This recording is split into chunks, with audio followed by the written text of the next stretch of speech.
Thank you very much. I mean, I carry unnecessarily the burden of being in government for some years, and Some decades, I thought.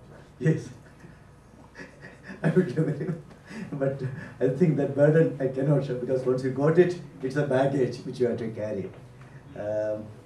Well, I wouldn't say I was a rebel in government or any of this thing, but you have to toe the line, most of the things and all that. But anyway, here in this presentation, I'm not, not really putting what has been happening in the government in the past, but what perhaps should happen. I mean, mostly I am raising a lot of questions for you to think over. Of course, in certain areas I am putting certain things which at least which have happened in other parts of the world, from which we can, I mean, not that we necessarily copy everything, but take something and all that. The presentation is broadly divided into two categories. The first part I look into the legislative areas which affect software. I mean, many of the previous speakers have already touched upon it.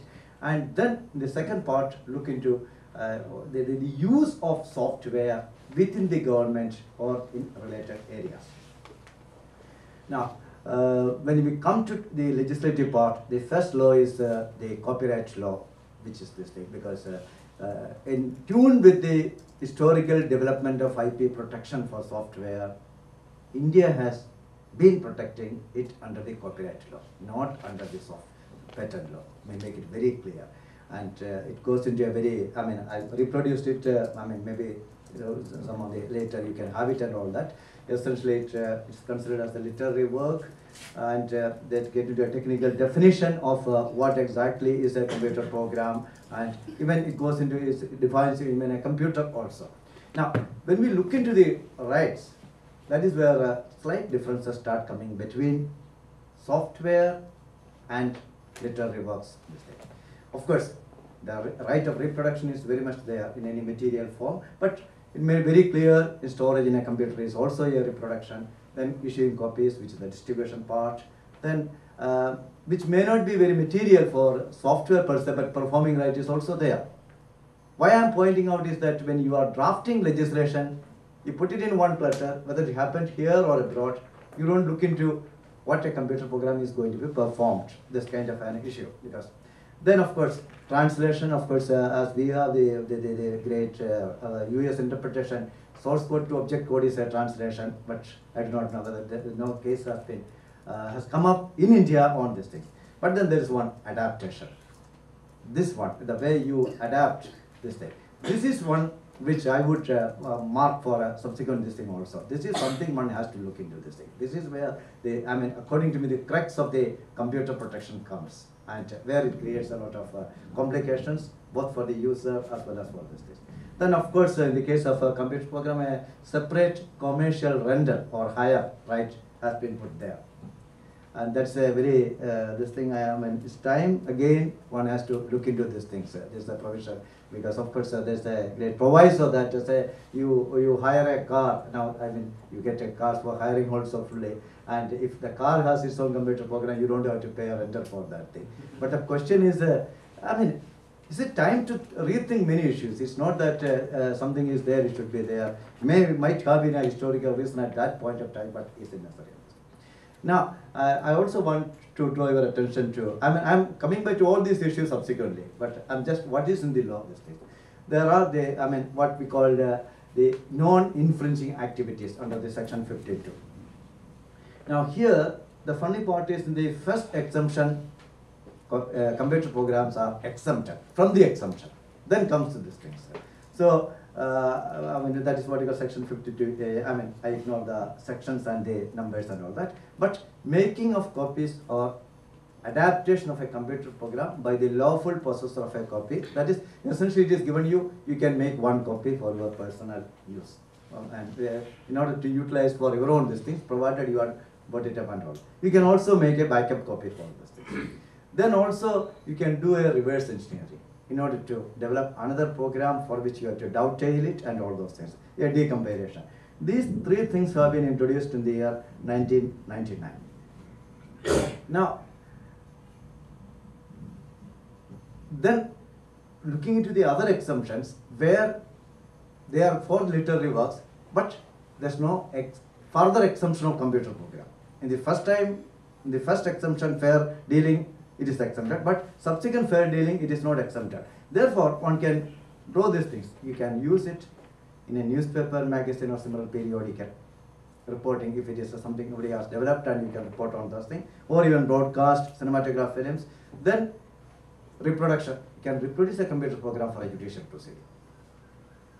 The law doesn't make further exemption on that thing. Reproduction for the work of a legislature, parliament, you can do it. Then you have to supply a certified copy for some purpose. Again, there also you can reproduce it.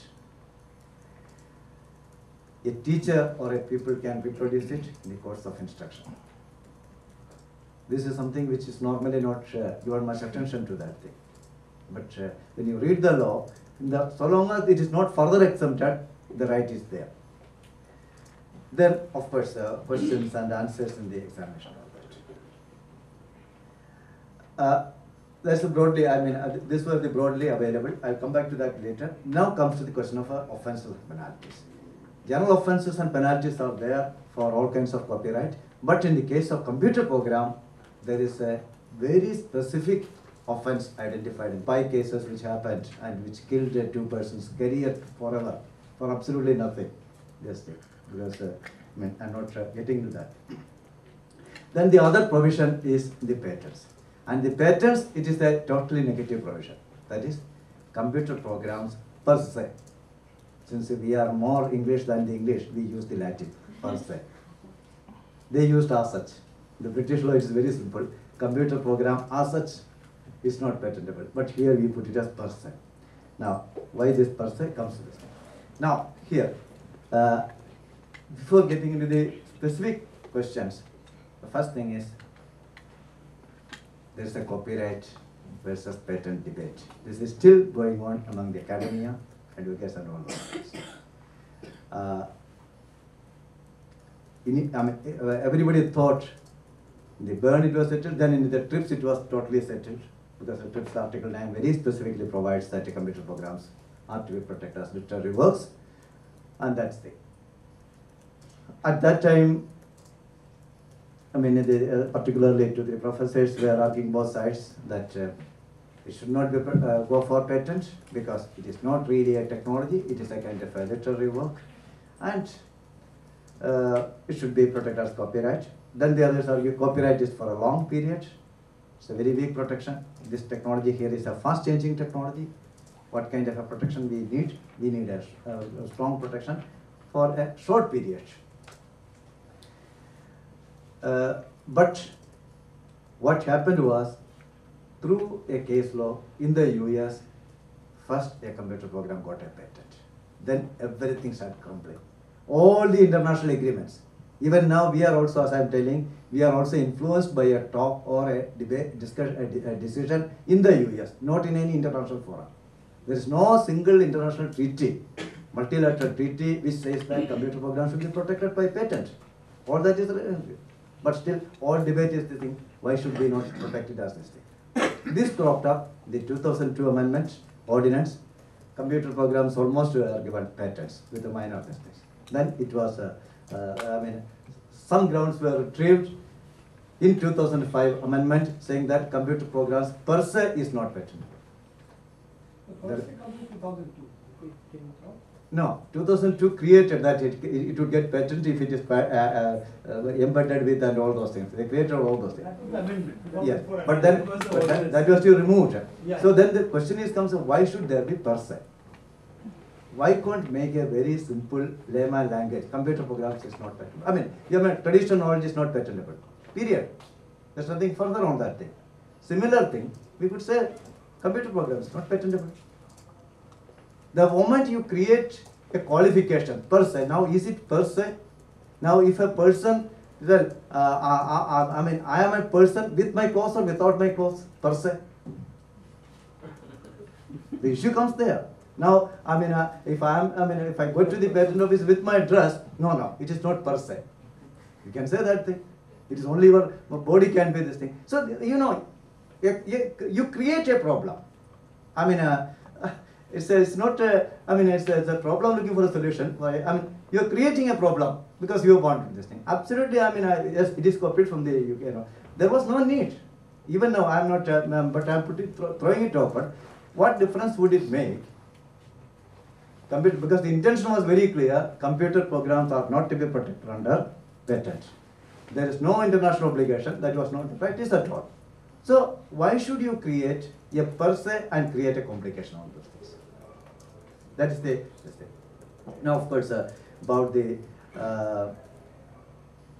innovation rationale, I don't want to go into because everybody has mentioned it. The other argument is that patent is there for innovation. Leaving aside this field, even in other fields, there is still not a totally accepted theory, or I would say that patent protection is essential for innovation. It is still, it is a very, I mean, you can produce statistics on the both sides. I mean, let me put it very clearly. I'm not asking. But here, the very simple this thing is that there is an existence of a lot of free open source software. How do you explain that thing? They would have been there even without patent these things. So innovation per se is not there. Actually, in fact, the patent is there for really for investment. It's not for this thing. I mean, ideas come up, as just now Prabir also mentioned. The question is, when you get into the patent regime, it is like a cathedral.